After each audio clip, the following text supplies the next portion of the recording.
नमस्कार दोस्तों, welcome to life express where there is no drama, no fake, only facts to keep you awake. जी हाँ, सही सुना आपने। लाइफ एक्सप्रेस एक ऐसी दुनिया है, एक ऐसा एकेडमिक प्लेटफॉर्म है जहाँ हम बेमतलब की बातें नहीं करते, क्योंकि यहाँ बातें होती है सिर्फ रियल लाइफ के, रियल लोगों के, रियल अचीवमेंट्स की, और बातें होती है रियल नॉलेज की अंडर भारतीय ज्ञान परंपरा, जिसकी बुनियाद वसुधैव कुटुंबकम पर आधारित है।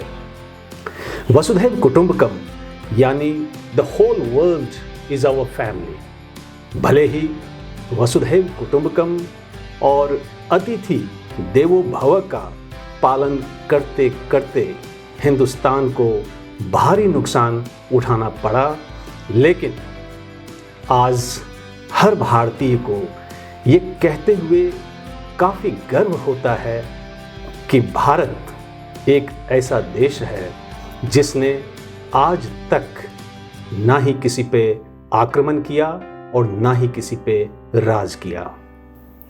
हाँ, हमने पूरी दुनिया पे राज किया, लेकिन उनके अधिकार, अस्तित्व एवं संस्कृति को छीन कर नहीं, बल्कि उनके दिलों पर राज किया, अपनी प्राचीन सभ्यता एवं संस्कृति और फिलॉसफी की खुशबू बिखेर कर। इसी भारतीय परंपरा को आगे बढ़ाते हुए लाइफ एक्सप्रेस अपने मिशन पे आप सभी के सहयोग से आगे बढ़ रही है, जिसमें मेरा यही प्रयास है कि भारतीय संस्कृति एवं ज्ञान प्रणाली का समुचित अध्ययन कर उसके भाव को, उसमें निहित संदेश को आपके सामने, वर्ल्ड सोसाइटी के सामने प्रस्तुत करूं, क्योंकि आज पूरी दुनिया में एक नहीं कई कारणों से अनेक प्रकार के संकट के बादल मंडरा रहे हैं। खूनी युद्ध चल रहे हैं परिवार में, समाज में, राष्ट्र में और पूरे विश्व में। पूरी दुनिया आज एक सोसाइटल मॉडल ऑफ लिविंग ढूंढ रही है, जिसे अपनाकर वो शांति और सौहार्द के साथ जी सके। लेकिन अफसोस, दुनिया के पास ऐसा कोई मॉडल नहीं है। लेकिन चिंता की कोई बात नहीं है, क्योंकि भारत के पास ऐसा सोसाइटल मॉडल ऑफ लिविंग है जिसे अपनाकर हम पूरे विश्व में शांति और उन्नति का मार्ग प्रशस्त कर सकते हैं। और उसी मॉडल को हम आज भारतीय ज्ञान परंपरा के रूप में देख रहे हैं। तो चलते हैं कार्यक्रम के अगले सेगमेंट हॉल ऑफ फेम की ओर, जहां हम मिलेंगे एक ऐसी शख्सियत से जो वाकई समाज के लिए एक रियल रोल मॉडल हैं, अपने उत्कृष्ट एवं सराहनीय कार्यों के चलते। लेकिन हम में से अधिकांश लोग उनकी उपलब्धि या अचीवमेंट से आज भी बेखबर हैं।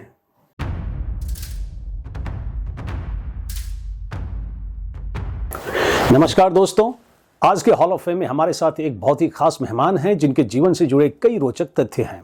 इससे पहले कि हम उन रोचक तथ्यों को जाने उन्हीं की जुबानी, मैं चाहूंगा कि सबसे पहले मैं आपको अपने विशेष अतिथि का एक संक्षिप्त परिचय दे दूं। मुझे यह बताते हुए अपार हर्ष की अनुभूति हो रही है कि लाइफ एक्सप्रेस के इस हफ्ते के हॉल ऑफ फेम में हमारे साथ जो विशेष अतिथि ऑनलाइन जुड़े हैं, वे हैं दुनिया के one of the healthiest persons. जी हाँ, मैं बात कर रहा हूं प्रोफेसर जे.के. मेहता की, जिन्हें लाइफ एक्सप्रेस ने तीसरी बार चर्चा के लिए आमंत्रित किया है। प्रोफेसर मेहता का जन्म 10 मार्च 1944 को लाहौर में हुआ था और वे 1947 ईस्वी में भारत आए। बचपन से ही अपनी विलक्षण प्रतिभा एवं उत्कृष्ट कार्यों के बदौलत उन्होंने समाज में अपनी एक अलग पहचान बना ली थी। यदि हम उनके शैक्षणिक जीवन पर प्रकाश डालें तो हम पाते हैं कि उन्होंने कई विषम परिस्थितियों के बावजूद अपनी प्रारंभिक माध्यमिक तथा उच्च शिक्षा अव्वल दर्जे से सफलतापूर्वक पूरी की। यदि हम उनके प्रोफेशनल करियर पर नजर डालें तो पाते हैं कि शिक्षा से लेकर समाज, पत्रकारिता, खासकर ऑल इंडिया रेडियो तथा दूरदर्शन समेत पावर योगा के क्षेत्र में उन्होंने कई सराहनीय कार्य किए हैं। और आज उन्हें आमंत्रित करने का मुख्य उद्देश्य भी यही है कि मैं आप सभी को प्रोफेसर मेहता के स्वस्थ एवं लंबी आयु के राज से आप सभी को रूबरू करा सकूं। तो बिना देर किए अब मैं आपको लिए चलता हूं प्रोफेसर मेहता के पास, जिन्होंने आज तक ना ही कोई दवाई खाई, ना ही कभी बीमार पड़े। So please join me in welcoming a legendary icon of power yoga, professor JK Mehta. नमस्कार सर। नमस्कार। First of all, on behalf of my entire Life Express team and on behalf of my intellectual viewers, I extend a very warm welcome and sincere gratitude to you for your gracious presence in Life Express for the third time. Sir, आपके rich profile को देखने के बाद पता चलता है कि ना सिर्फ आप अपने क्षेत्र में, जो कि आपका कार्य क्षेत्र मीडिया रहा, ना सिर्फ आपने उसमें उत्कृष्ट कार्य करके समाज के लिए एक रोल मॉडल बने, बल्कि एक ऐसी चीज है जो कि हर मानव के लिए बहुत ही महत्वपूर्ण है, और वह है स्वास्थ्य।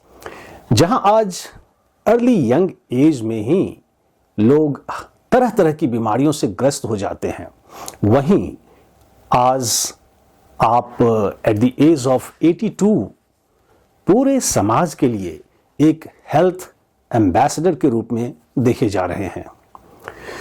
तो यहां ना सिर्फ मैं बल्कि हमारे सभी व्यूअर्स के मन में भी ये प्रश्न है कि आपके सुंदर स्वास्थ्य का राज आखिर है क्या? कैसे आपने इस स्वास्थ्य की एक लंबी यात्रा को तय किया? जी बहुत बहुत धन्यवाद।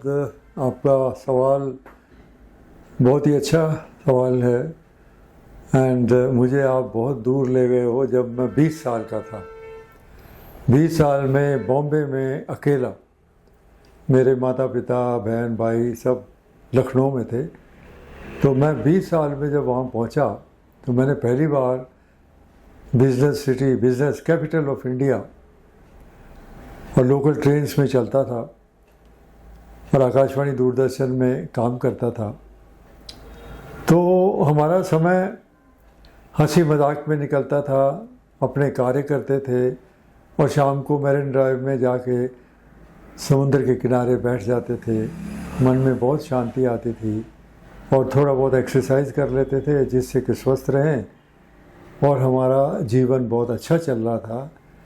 लेकिन ईश्वर की कृपा हुई कि मैं सोच में पड़ गया कि अगर मेरे को नौकरी भी मिल गई है, मुझे हर महीने तनख्वाह भी मिल रही है और मैं खाना भी खा रहा हूँ, तो क्या जीवन का पर्पस यही है?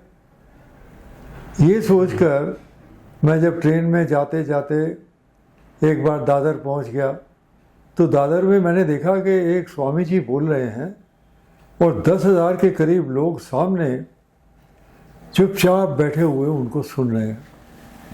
तो ये मेरे जीवन का पहला अवसर था कि मैं एक महान स्वामी चिन्मयानंद जी का गीता ज्ञान चल रहा था, मैं वहाँ पहली बार बैठा। मैंने कभी वहाँ भगवत गीता नहीं पढ़ी थी, मुझे कुछ मालूम नहीं था, लेकिन उनका जो कम्युनिकेशन पावर थी, जिस ढंग से उन्होंने 10,000 लोगों को जोड़ के रखा था, और मैं पूरा इतना फोकस हो गया, अटेंटिव हो गया कि मैं अपने आप को पहली बार भूल गया। ये मेरा पहला लेसन था कि जीवन को समझने के लिए गुरु की आवश्यकता बहुत ज़रूरी है, नहीं तो हम इधर उधर घूमते रहेंगे और अपना टाइम पास करते रहेंगे और कहीं ना कहीं गलत रास्ते पे चल पड़ेंगे और फिर वापस आना मुश्किल हो जाता है। मुझे उन्होंने सही रास्ते पर लगाया, मैं उनका आज भी धन्यवाद करता हूँ। तो उसके बाद धीरे धीरे एनालॉग से हम डिजिटल में आए। मैं दूरदर्शन श्रीनगर गया, ले गया, लखनऊ गया, अहमदाबाद गया और फिर दिल्ली में रिसर्च में आया, तो दिल्ली के रिसर्च वालों ने देखा भाई ये तो फोकस माइंड है, thanks to Bhagavad Gita again मैं पढ़ता रहता था, जबकि मेरे को समझ इतना नहीं आता था, लेकिन इतना समझ में आ जाता था जो भगवान कृष्ण ने कहा है कि आप अपना कर्म करो और उसका फल मेरे पे छोड़ दो। इससे बड़ी शांति मिलती थी।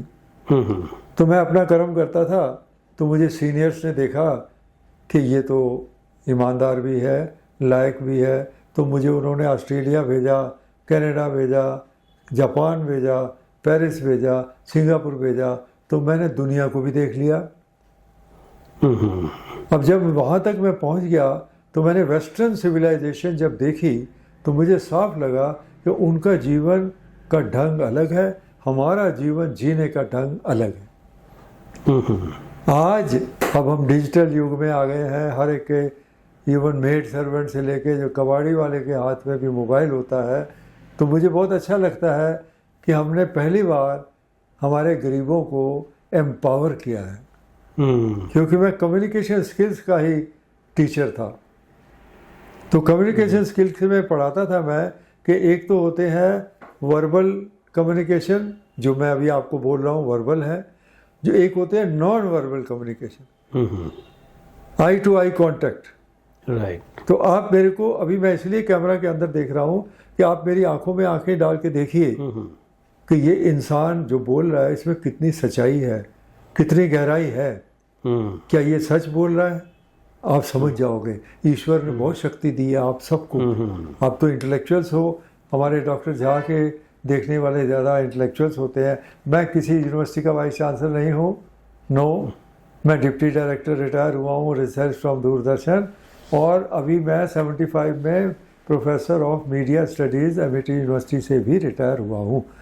मगर आप जो हमारे झा सर ने पूछा कि आपकी स्वास्थ्य का राज क्या है, इस पर मैं ज़्यादा दूंगा, क्योंकि आजकल मानसिक स्वास्थ्य और फिजिकल स्वास्थ्य की बड़ी समस्याएं आ गई हैं।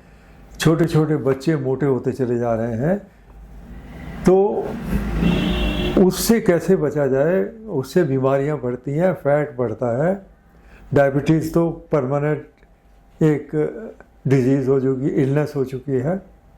इसके अलावा हाइपरटेंशन और स्ट्रेस एंड एंग्जाइटी, ये सारे जवानों को मुझे नज़र आती, वो अपने आप में खोए हुए होते हैं।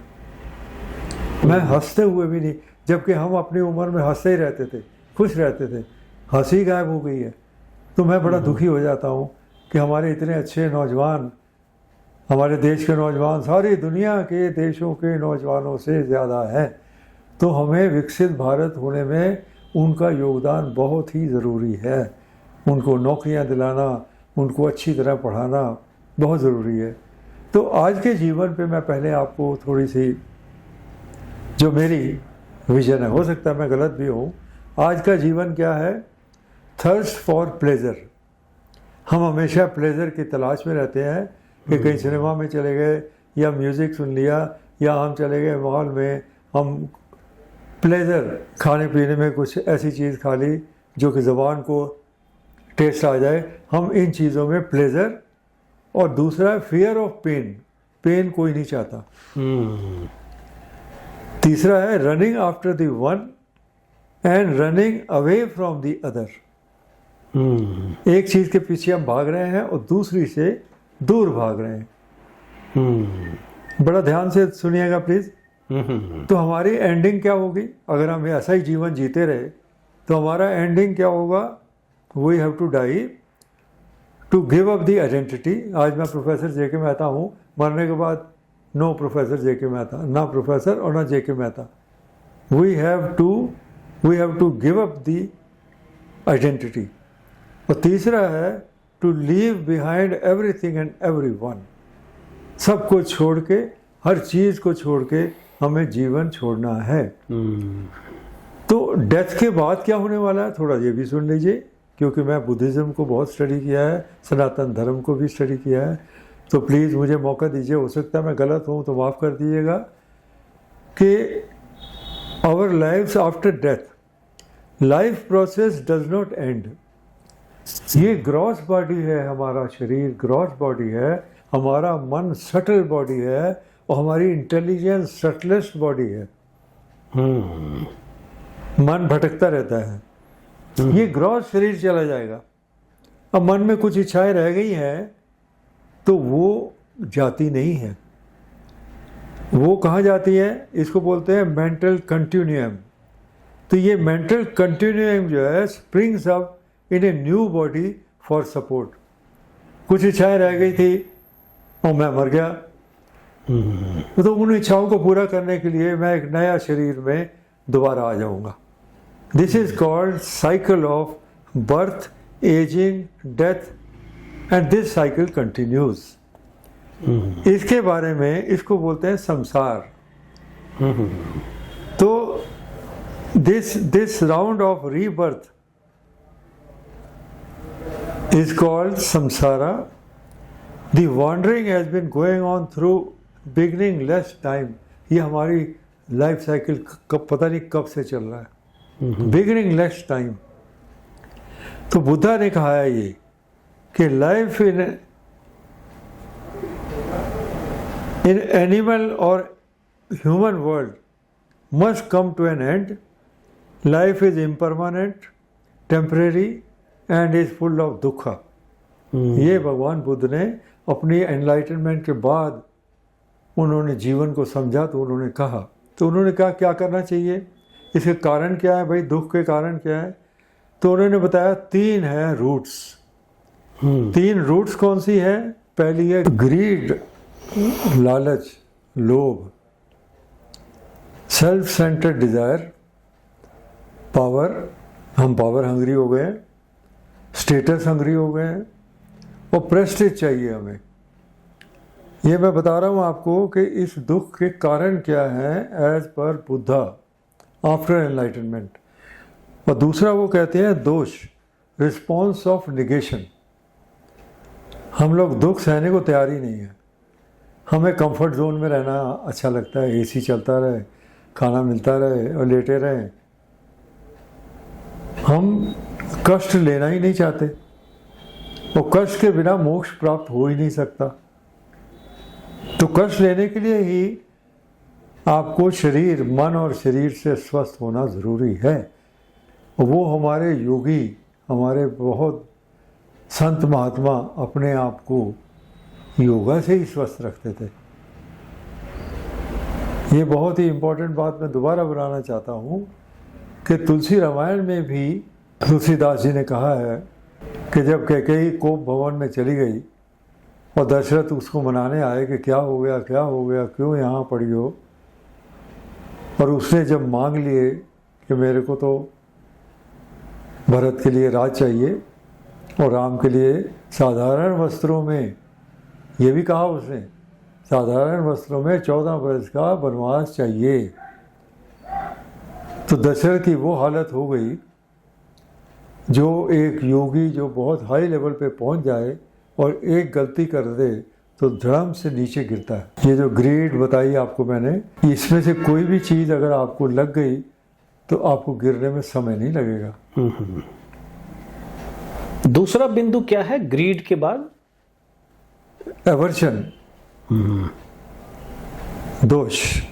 तीसरा है डिल्यूजन, मोह, मेंटल डार्कनेस। ये मेन है मगर इनकी ब्रांचेस भी हैं। अब आप ध्यान से सुनिए कि ब्रांचेस में से कहीं भी हम पकड़े जा सकते हैं। जैसे कंसीट, जेलसी, कंसीट अहंकार, जेलसी जलन, एम्बिशन, लिथार्जी, पड़े रहते हैं कंफर्ट जोन में, एसी चलती रहे, एंड एरोगेंस। इनमें से कोई भी चीज़ गिराने के लिए काफ़ी है और जीवन दुखमय हो जाता है। तो अज्ञानता, ये जो मैंने थोड़ा सा आपको ज्ञान दिया है, भगवान बुद्ध ने कहा है कि अज्ञानता, ignorance is a fundamental darkness.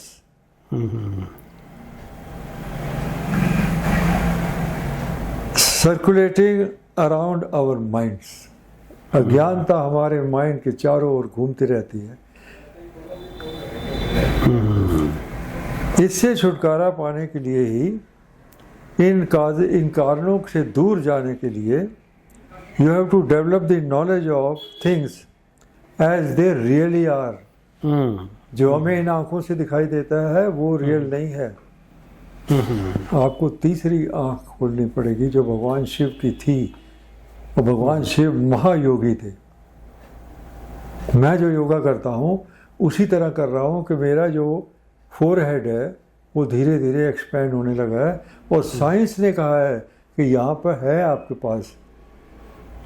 फिर इसी तरह की आंख अंदर है, अगर आप इससे जो देखोगे वो रियलिटी होगी। क्योंकि जैसे फूल होता है, फूल देखने में सुंदर है, लेकिन फूल में सुगंध है कि नहीं वो आपको नाक से पता चलता है। इसी तरह किसी इंसान का जो एसेंस है, उसकी बॉडी आपको ग्रॉस बॉडी नजर आ गई, उसके मन के विचार भी नजर आ गए, लेकिन सटल बॉडी जो उसकी है, उसकी जो एसेंस है, वो जब आपका ये डेवलप होगा तभी होगा। मैं उसी डायरेक्शन की तरफ चलता हूँ। तो विजडम तभी आता है जब आप इन सब चीज़ों को, अज्ञानता दूर होते ही आप वाइज हो जाते हो। आप अपनी ज़बान से जो खाते हो वो स्वाद के लिए नहीं खाते, शरीर के स्वस्थ रहने के लिए खाते हो। प्रोटीन की कमी है, विटामिन सी चाहिए या विटामिन डी चाहिए, डॉक्टर बताते हैं। तो आप धीरे धीरे, आपकी अज्ञानता जा रही है और आप वाइज होते चले जा रहे हो, और आपकी हेल्थ बनती जा रही है। और मेरे साथ ऐसे ही हुआ कि धीरे धीरे योगा ने मेरे को, पांचों इंद्रियां मेरी कंट्रोल में आ गई। बहुत सुंदर। माइंड भी कंट्रोल में आ गया। जब मैं माइंड को कहता हूँ बस अब टाइम हो गया, 8:30 बजे, अब नींद आनी चाहिए, और नींद आ जाती, क्योंकि मैं डिटैचमेंट पे पहुंच गया हूँ। आपको जो शुरू में बताया था कि फाइनली हमें डेथ होनी है और सब रह जाएगा, ये शरीर भी रह जाएगा, एवरीथिंग एंड एवरीवन, आपके भाई बहन पत्नी सब रह जाएंगे। तो फिर अटैचमेंट किस बात का? अटैचमेंट क्यों रखते हैं भाई? वेरी थॉटफुल ऑफ यू कि दो पहलू हैं, एक तो शरीर हो गया, दूसरा मन हो गया, और आपने शरीर पर भी नियंत्रण किया और मन पर भी नियंत्रण किया है। लेकिन ये आजकल अमूमन देखा जा रहा है कि ना तो लोग शरीर पर उनका ठीक से नियंत्रण हो पाता है, ना ही मन पे। ये हो क्या रहा है अपने देश में? क्यों नहीं हम आपस में एक दूसरे का साइकोलॉजिकल वेलबींग सोचे और एक दूसरे को मनोवैज्ञानिक स्तर पर ठीक रख सके? आप कोटा का ही उदाहरण ले लीजिए, जहां हर महीने 4 बच्चे सुसाइड कर रहे हैं। क्या स्कूल, कॉलेज, यूनिवर्सिटी से डिग्री पा लेना ही जीवन का लक्ष्य या जीवन की सफलता का मापदंड है? क्या कहेंगे इसको लेकर आप? जी। सफलता ये नहीं है। बहुत अच्छा सवाल आपका है, क्योंकि जब तक हमें यही मालूम नहीं है कि हमारा जीवन मिला क्यों है, तब तक हम भटकते रहेंगे इस संसार में, और ये साइकिल चलता रहेगा। मैंने आपको जैसा बताया, तो ज़्यादातर हम इन साइकिल में फंसे हुए हैं। इस साइकिल से निकलना, माया जिसको कहते हैं, आसान नहीं है। It is difficult. और मैं पिछले 30 साल से, 35 ईयर से योगा करता हूँ, जिससे कि मेरा मन शांत हो गया है, मेरा शरीर स्वस्थ हो गया है, और मैं अपने आप को, अपने शरीर की यूनिवर्स को समझने लग गया हूँ। ये शरीर के अंदर जो रीढ़ की हड्डियाँ हैं, और हमारी जो वेन्स हैं, नसें हैं, मॉलिक्यूल्स हैं, सेल्स हैं, प्रोटॉन्स हैं, न्यूट्रॉन्स हैं, न्यूट्रिनो भी हैं, इतने लेवल तक हम पहुंच गए हैं। मैं पहुंच गया हूं कि मैं इस आँख से थोड़ा देख लेता हूं कि मुझे क्या खाना चाहिए जो मुझे हजम हो जाए, जिससे मेरा शरीर ठीक रहे इस उम्र में। जवानी में तो कुछ भी खाओ सब ठीक चलता है।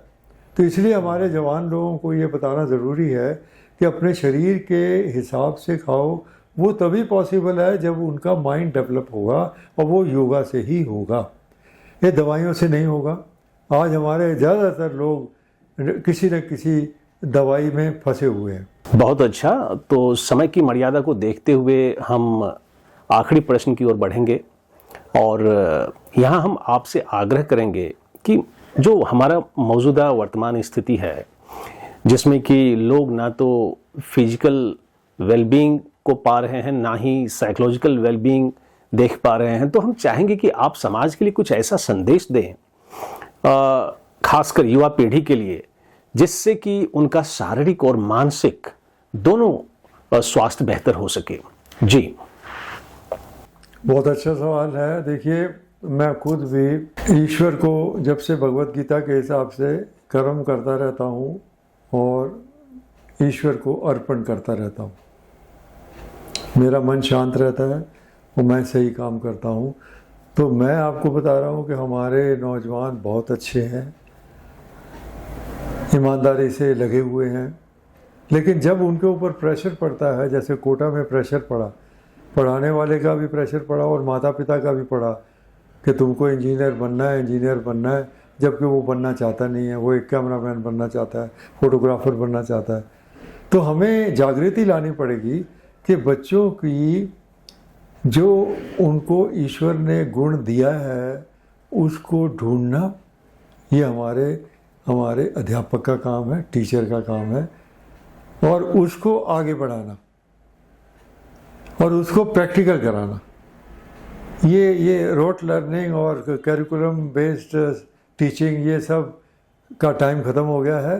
बच्चे गूगल पे सब देख सकते हैं, पढ़ सकते हैं। उनको प्रैक्टिकल कराना चाहिए, उनको प्रोजेक्ट देना चाहिए, उनको कोई ना कोई ऐसा प्रोजेक्ट दीजिए कि जिसमें इनकी अंदर की शक्ति निकल के आ जाए और इनको अपने ऊपर विश्वास हो जाए कि हाँ, मेरे गुरुजी ने भी कहा है, मेरे माता पिता भी कह रहे हैं कि हाँ, तुम कर सकते हो, तुम कर सकते हो, तुम कर सकते हो, और मैं कर सकता हूँ। इतना विश्वास आते ही वो बच्चा बदल जाएगा, सुसाइड कभी नहीं करेगा और जीवन में प्रगति भी करेगा, क्योंकि उनको ये भी बताना है कि हर चीज़ ग्रेजुअल होती है। एक पेड़ बनने से पहले एक बीज डाला जाता है। एक बीज, छोटा सा बीज, कितना समय लगता है उसको, बीज को टहनी बनने में, पेड़ बनने में, और उसके बाद फल लगने में, फूल लगने में, फल लगने में, और फल भी कच्चा, कच्चे को पक्का होने में कितना समय लगता है। मैं 30 साल से कर रहा हूँ योगा, तब जाके यहाँ तक पहुँचा हूँ कि मैं इस तरह से इंटरव्यू दे पा रहा हूँ कि मैं स्वस्थ हूँ। जब मुझे पूरा विश्वास हो गया तभी मैं कह पा रहा हूँ, नहीं तो मैं पहले नहीं कहता था। मैंने कभी दवाई नहीं खाई, 30 साल हो गए, ना डॉक्टर के पास गया हूँ। बहुत बहुत धन्यवाद, आपने मुझे मौका दिया। धन्यवाद सर, बहुत अच्छा लगा आपसे मिल करके, और मुझे पूरी उम्मीद है कि आपकी सारी बातों से आज की युवा पीढ़ी लाभान्वित होंगे। और अब हम आज की मुलाकात के सबसे मुख्य भाग की ओर बढ़ेंगे, और वो है प्रैक्टिकल पावर योगा। अभी तक आप प्रोफेसर मेहता को बोलते हुए देख रहे थे, लेकिन अब आप उनको करते हुए देखेंगे। और अब मैं आपको लाइफ एक्सप्रेस के स्टूडियो लिए चलता हूं, जहां प्रोफेसर मेहता आपको 5 पावर योगा करके दिखाएंगे। नमस्कार दोस्तों, तो आज मैं आपको लिए चलता हूं योग की एक अनोखी यात्रा पे, जहां आप मिलेंगे प्रोफेसर जेके मेहता साहब से। नमस्कार सर, आपका लाइफ एक्सप्रेस में हार्दिक स्वागत है। धन्यवाद, बहुत बहुत धन्यवाद सर। और आज हम सीखेंगे, हमारे जो इंटेलेक्चुअल व्यूअर्स हैं वे आपसे जानेंगे कि how to stay fit even at the age of 81, क्योंकि जैसा मुझे ज्ञात है कि आज भी आप बिना किसी दवाई के, ना ही आपको आज तक हॉस्पिटल जाने की ज़रूरत पड़ी है। तो ये सब कुछ हम जानेंगे आज के इस सत्र में। बहुत बहुत धन्यवाद। इसमें देखिए डॉक्टर झा, ईश्वर का ब्लेसिंग बहुत ज़रूरी है। हम ईश्वर को नहीं भूल सकते जो इस दुनिया को चला रहा है। मुझे उन्हीं से प्रेरणा मिली है कि मैं यहाँ तक पहुँचा हूँ। बहुत बहुत अच्छा। सो मंच आपके हवाले है sir, over to you. Thank you sir. Hello viewers of Life Express, welcome. I am going to demonstrate to you power yoga. Power Yoga has 5 set of exercises. I will begin with the first one, and then second, third, fourth and fifth. Now, why I started with this is only to show you and prove to you that body and mind are one, and flexibility is very important. In these days of competitive world, running after money, running after business, doing your corporate duties is not easy. You have to have flexibility of body and mind, both. Otherwise, you can't adjust yourself. So, your brain has to be open to new ideas. Brain has trillions of cells. With my yoga, I open these trillions of neurons in your brain. That is my final aim. But the whole body and mind are one. Please remember, body and mind are one. If your body is flexible, your mind also is flexible. Now I start with my first exercise. Please take care, and I am now totally relaxed. I start with relax with two thumbs together. Now please look at me, I am closing my eyes and I start, and I will not speak much now. You have to just observe.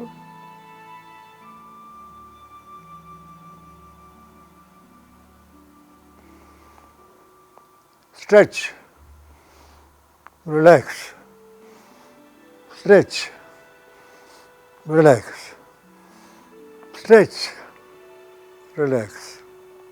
I am again relaxed now. So stretch and relax means your muscles are doing exercise. Now thumb to thumb, right down, left up, and go straight. Stomach inside, abdomen inside, and chest outside. Taking a deep breath and saying again, stretch, relax. Stretch, relax. Stretch, stretch, stretch, stretch, relax. Stretch, relax, stretch, relax. Why I am doing hands like this? My energy is getting collected here now. Blood has started flowing very fast inside the body like river Ganga. When the river Ganga flows, it flows very fast irrespective of if there is a mountain on the way or stones on the way. Stretch, relax.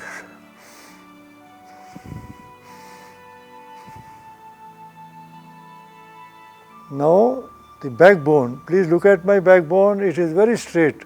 Stretch, relax.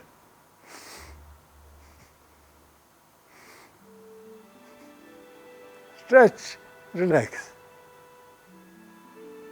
And then finally towards the sky, stretch, relax, stretch, relax. This is my exercise number 1.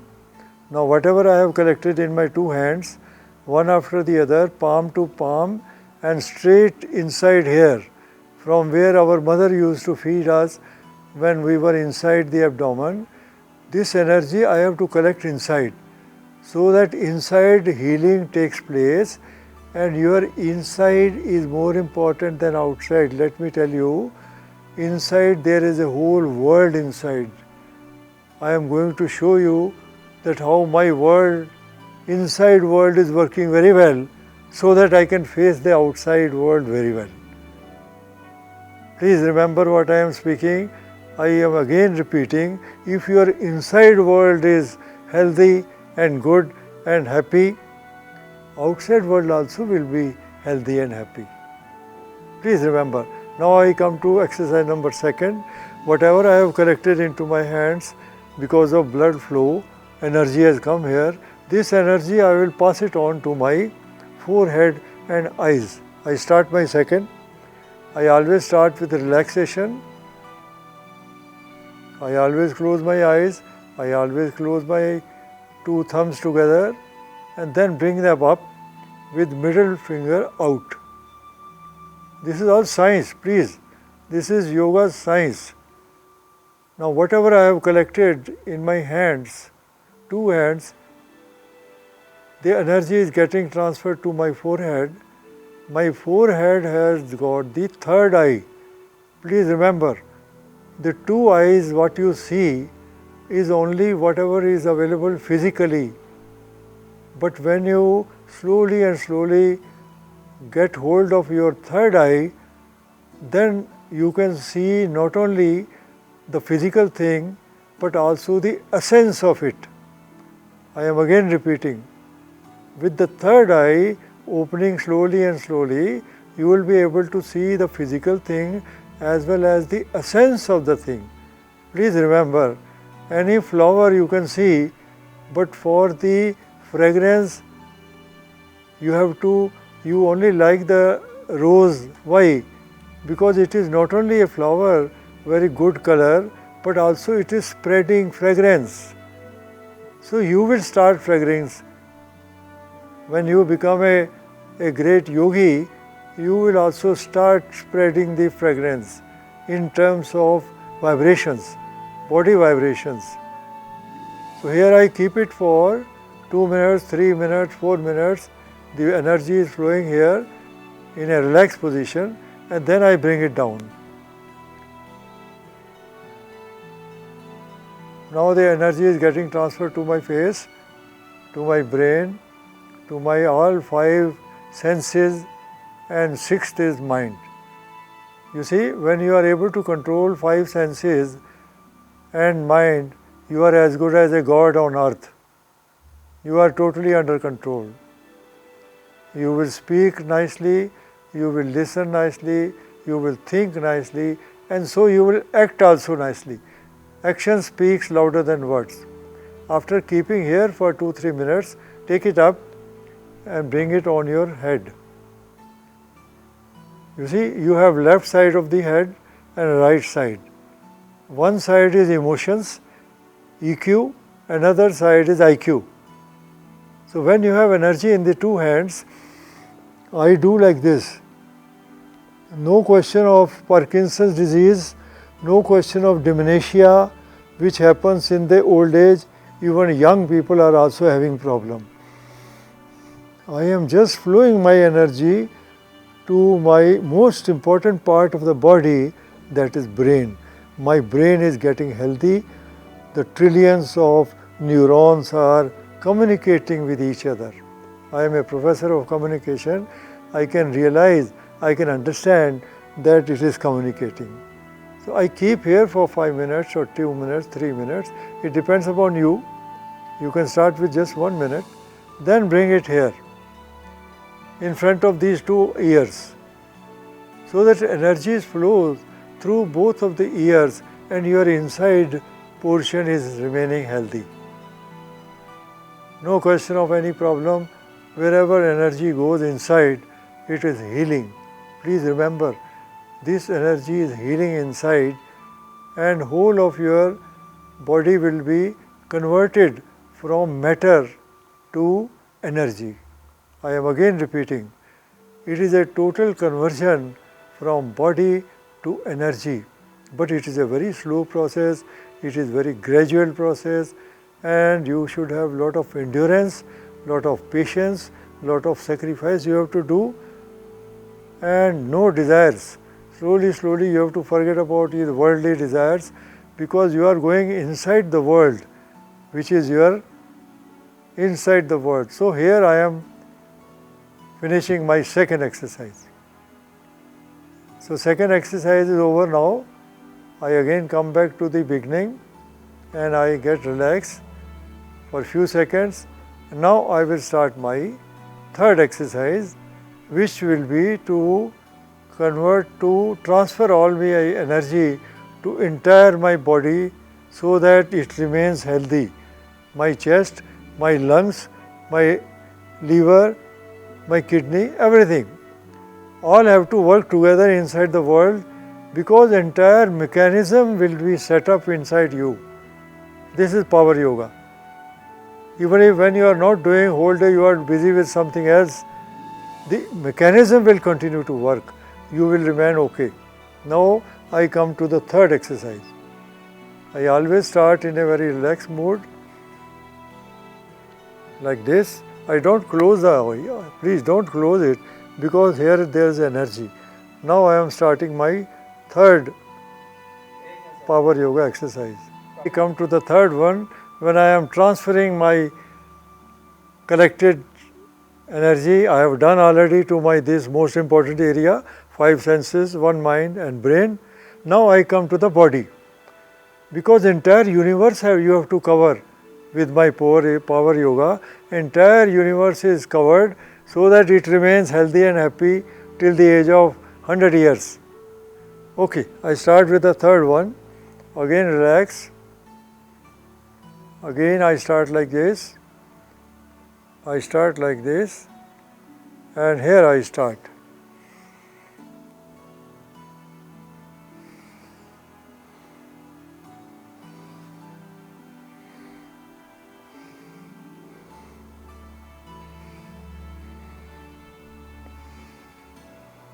You have to stretch and relax and take it near the body. Don't touch the body, just near.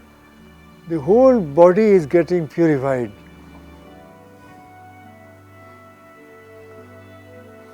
Up to 9 times you have to do that.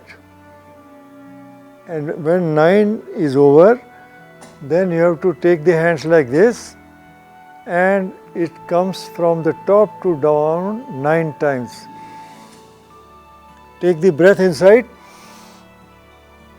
bring it down. 1. You see, when my breath is inside, when you keep it in the oxygen, in the green area where I am standing, the oxygen has gone inside. My lungs have become very strong now. No problem, no problem for any lungs. Preliminary, nothing. 3, 4, 5, 6, 7, 8, 9. After 9, you have to take your hand around the center so that an energy cycle is settled down inside your abdomen, so that your digestive system will never go bad. You have to do this for 6. 1, 2, 3, 4, 5, 6. Your kidney, liver are okay. You can eat anything and also it will be digested. This is exercise number 3. Now I come to exercise number 4. Please remember, my body up to here is okay. Now I come to my legs. Because maximum of your walking, maximum of your running, and legs are very important. How to keep the legs happy and healthy? By transferring my energy from the hands to my legs. How I do it? I am showing you in my 4th exercise. Please.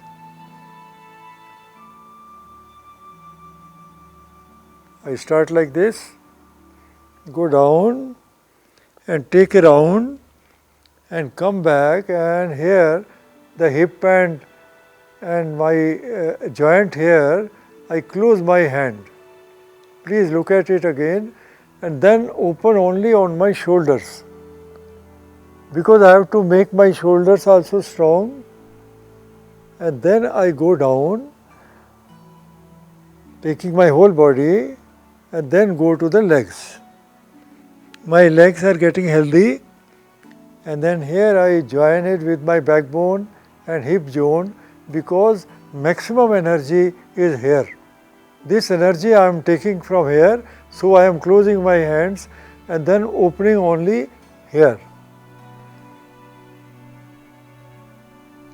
I hope I am again repeating that my energy is going around legs. After legs I come back to the maximum energy place, which is the joint of hip zone and my backbone. From here I capture the energy and put it on my shoulders without touching them. I just take it around. I am doing it slowly so that you can understand that what does it mean. Yes.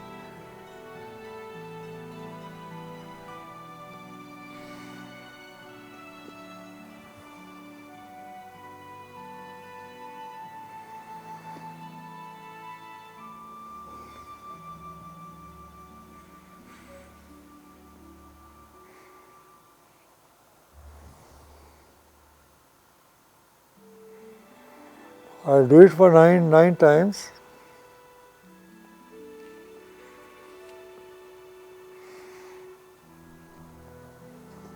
See, the blood comes to my face because blood flow has become very thorough. There is no stoppage on the way. My heart is working very well.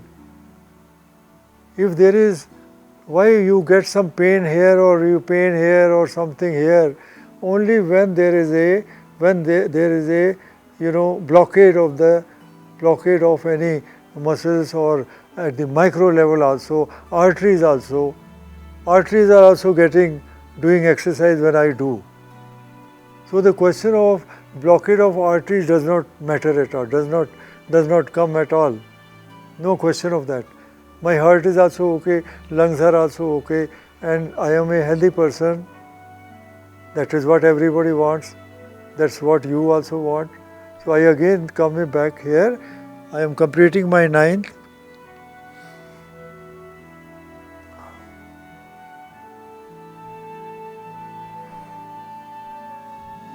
Movement is very important. Now again I come back here only so that I don't waste this energy. Energy goes from this hand, palm, to this hand and then inside. And inside gets healing. Absolutely no blockade of blood right from feet to my brain. Feet to brain. Feet to brain. The question of problem doesn't arise at all. I have completed 4th. Thank you very much for watching. Now I will come to the 5th one, which is meditation. Okay?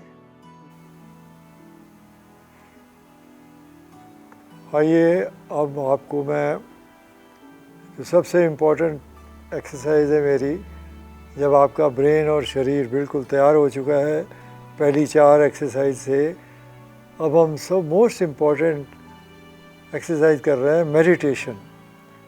क्योंकि हमारा ईश्वर ने जो हमें जन्म दिया है finally किसी purpose से दिया है।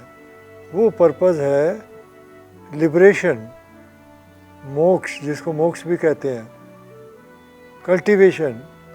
आप वहाँ तभी पहुँचेंगे जब मेडिटेशन फाइनली करेंगे, दुनियादारी से अलग हो जाएंगे, ये माया संसार से अलग हो जाएंगे, काम क्रोध लोभ मोह अहंकार को आप जीत लेंगे, तब आप मेडिटेशन करने के लायक हैं।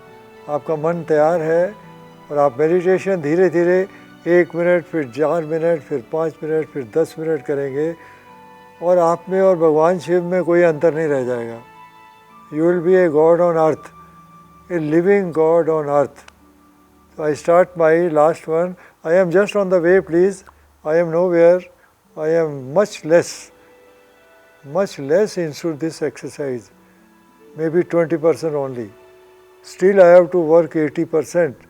तो अगर ये मैं करते करते भी if I die, तो बाकी अगले जन्म में ये कंटिन्यू करता है। अदरवाइज़ आपको अगले जन्म में आपके कर्मों के हिसाब से कोई भी जन्म हो सकता है, कुत्ते बिल्ली का भी हो सकता है। आप गलत काम करोगे तो आपको गलत भी हो सकता है। अच्छे काम करना इसलिए जीवन में बहुत ज़रूरी है, और अच्छे काम आप तभी कर सकते हैं, you will be able to do good deeds only when your brain is in order. You think good of others. You always think first good of others, then of yourself. That is the aim of my 5 power yogas. Here I am now, last one please. I start like this.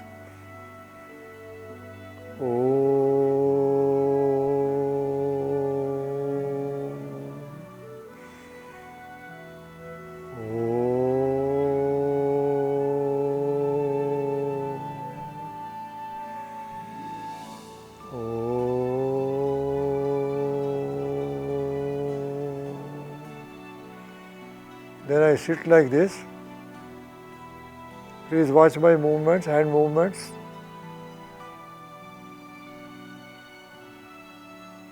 Middle finger is always up.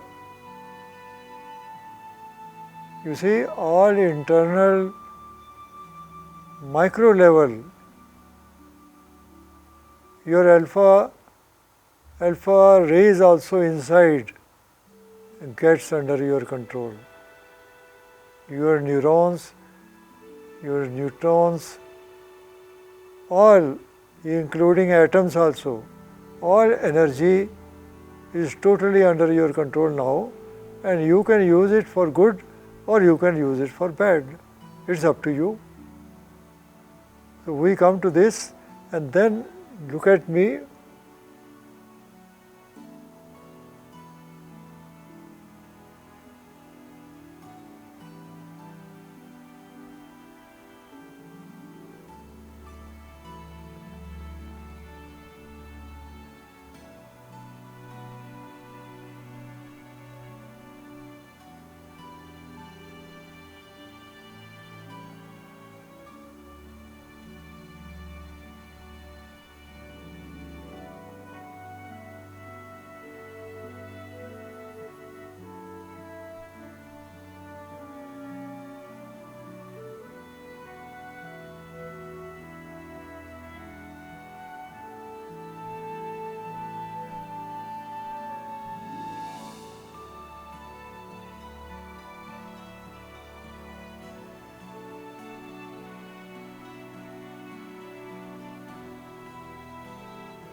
This is the end of my 5th exercise.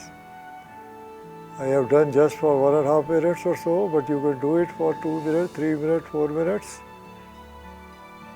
And you will remain always calm, you will have peace of mind. So, you will be a happy person because you are a healthy person. Please remember, be good and do good. This is the ultimate aim of Power Yoga. Be good and do good. Thank you very much for watching my demonstration. Wishing you all the best. Thank you. आज के सत्र की समाप्ति मैं फिर एक आह्वान के साथ करूंगा, खासकर प्रोफेसर जे के मेहता की बातचीत से निकले कुछ मुख्य अंश को लेकर। सबसे पहले उन्होंने अपने जीवन के अनुभवों और स्वास्थ्य के रहस्यों को साझा किया, जिसमें उन्होंने बताया कि कैसे वे 82 साल की उम्र में भी एक स्वस्थ जीवन जी रहे हैं। उन्होंने अपने जीवन में स्वामी चिन्मयानंद जी के गीता ज्ञान से प्रभावित होने और भगवत गीता के कर्म योग सिद्धांत को अपनाने का उल्लेख किया, जिसने उन्हें सही मार्ग दिखाया। उन्होंने आधुनिक जीवन शैली की चुनौतियों पर प्रकाश डाला, जैसे कि सुख की तलाश, दर्द का डर और मानसिक तथा शारीरिक स्वास्थ्य समस्याओं में वृद्धि, खासकर युवाओं में।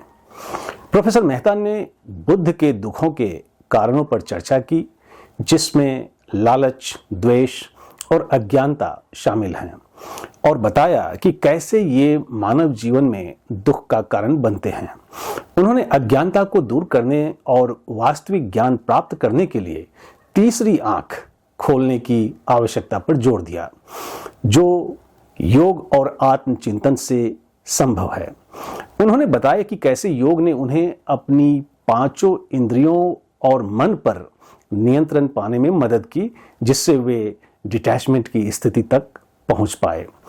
प्रोफेसर मेहता ने युवाओं को संदेश दिया कि वे अपनी आंतरिक शक्तियों को पहचानें, अपने जुनून का पालन करें और धीरे धीरे प्रगति करें, क्योंकि सफलता एक क्रमिक प्रक्रिया है। उन्होंने शिक्षा प्रणाली में बदलाव की वकालत की, जिसमें रोट लर्निंग के बजाय प्रैक्टिकल और प्रोजेक्ट आधारित शिक्षा पर जोर दिया, ताकि बच्चे अपने क्षमताओं को पहचान सके और आत्मविश्वास विकसित कर सके। उन्होंने अपने व्यक्तिगत उदाहरण से बताया कि कैसे 30 साल से योग करने से उन्हें स्वस्थ रहने में मदद मिली है। With those deliberations of Professor J.K. Mehta, we close this episode here और मिलते हैं अगले एपिसोड में समाज के एक और रोल मॉडल के साथ। Till then, enjoy your time meaningfully और हाँ, अपना और अपनों का भी ख्याल रखें। जय हिंद।